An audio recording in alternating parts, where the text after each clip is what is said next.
First of all, we'll have to understand one thing very clearly here, that in any process of measuring, reviewing and assessing, there is going to be tons of bias, conscious and unconscious.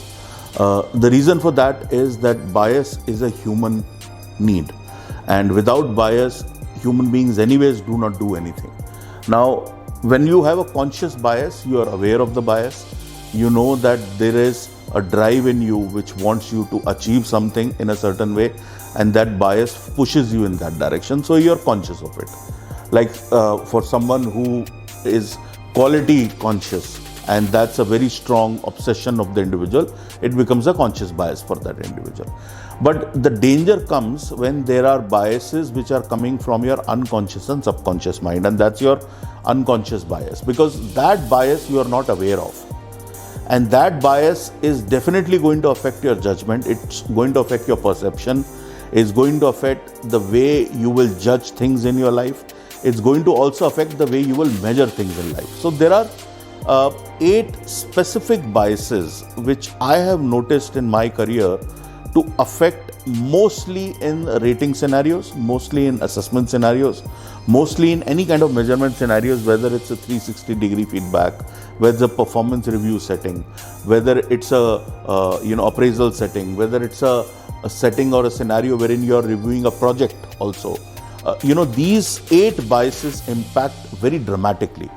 So for the audience benefit, I think we need to talk about these 8 biases very quickly, so that they understand that these biases can manifest in anybody's life. So I think let's start with the first bias. The first bias is very popularly known as the halo effect bias, because the concept, as the name halo says, what happens in this bias is that somehow you have certain specific areas in your life or certain specific qualities in your life that you admire the most. And the individual you're rating is either championing the same area that you admire the most, or has the same quality or the same skill which you admire the most in yourself, and that individual is also doing the same thing. Now, the exact opposite of halo effect is the horns effect bias. Now, in this bias, what happens? Now, in this bias, like in halo's effect bias, you are very positively influenced by something great contributed by an individual. In horns effect bias, exact opposite happens. Something the individual does who is being rated, and that particular thing did not achieve its objective, or the results were not up to the mark, and you get so disturbed by that one negative contribution or that one negative result, that everything else that the individual might have done well gets overshadowed by this one negative consequence or this one negative non-performance. So because of which, you literally start treating that individual at a rating process from the thought process of literally looking at him from a devil lens, that this person has done a devilish act. In the same way, the halo effect is where you literally think of the individual like an angel. So these are the 2 contrast biases that exist. The third bias, which I have very often seen in rating scenarios, is the central tendency effect. In fact, this is like a very big sickness in a way, because in the name of trying to please everyone, in the name of trying to keep everyone happy, most managers and leaders try to ape this particular effect. So what do? They basically rate every individual in the middle. Now, what does that mean? That means that if an individual has outperformed his or her KPIs, and you are in a performance appraisal setting, you will still end up rating him in the middle. So what you end up doing is in an injustice to a top performing individual. Look at the other scenario. An individual has not performed at all, but because you want to keep everyone happy, you still end up rating him or her in the middle, where actually your rating should have perhaps been worse. So now what happens is, neither your talent is happy, neither your non-performer is ever going to understand that he or she has not delivered. So that's the big impact of the central tendency effect. The next bias that is very common is the recency bias.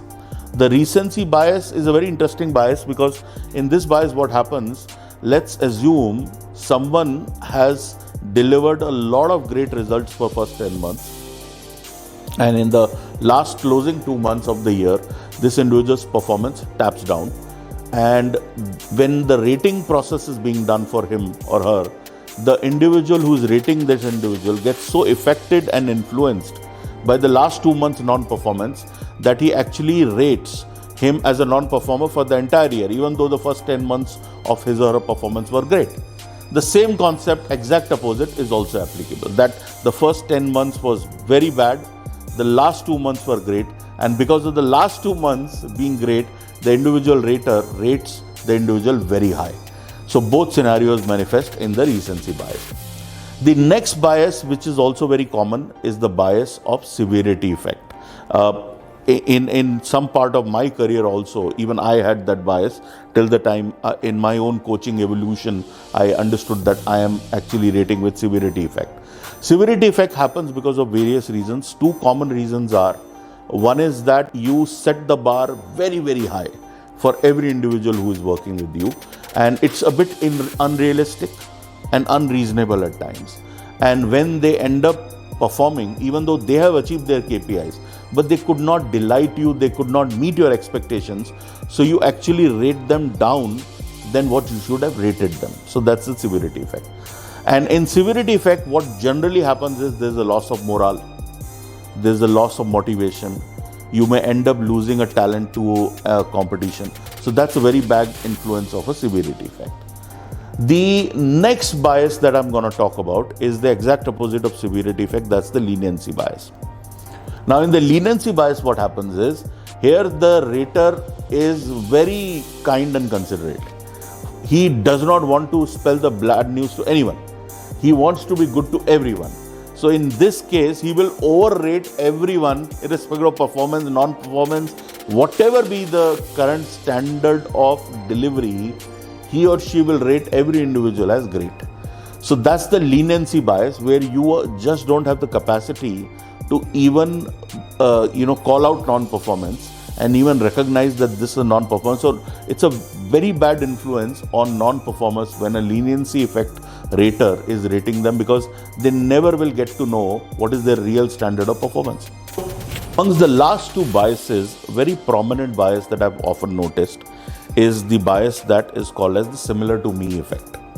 Now the similar to me effect is the bias in which what happens is that the person who's rating someone is so influenced by his or her race, gender, caste, class, community, religion, faith that they follow, that people from the same race, caste, class, grade, community, religion, faith get rated higher. For example, generally we have noted many a times that women raters rate women higher than men. Generally we have noted men raters would rate higher the men rather than women. And the same we have noticed with people coming from specific community, which are very close-knit communities from various parts of the world. And the reason for that is that because you like looking at similar things, you like looking at similarities, there is a scenario wherein you are actually rating for that similarity that particular individual. In reality, that individual's performance may not be the right reflection of your rating. That person's similarity to you is actually the reflection of your rating. So what happens in this case? The people who are very diverse, the people who are not similar to the rater, they lose out, even when they have outperformed, even when they have performed. So actually, the measure of people who are very different from the rater is very negative. So that becomes a context of issue in this case. The last bias, which I'm going to talk about, is the contrast effect bias. Now, in this case, what happens is the rater has a specific idea of a great performance, and sometimes he or she may have an individual also in their mind. So every time they rate, they will compare every individual with that benchmark. Now, in this case, what happens is that everybody would lose out because the benchmark would be very, very high. And so what you end up doing is an unfair comparison. While comparison is warranted because you compare performance and evaluate, but in unfair comparison, they lose out because the people are being compared to someone who is a phenomenally exceptional and a gifted, skilled individual, and maybe the other people have delivered and performed their goals, but they are still being compared to someone who has done a far more superior delivery than what the goals were set for, but they are losing out even when they have delivered the goals. So in reality, this last bias has a tremendous effect because the comparison becomes a negative driver of performance.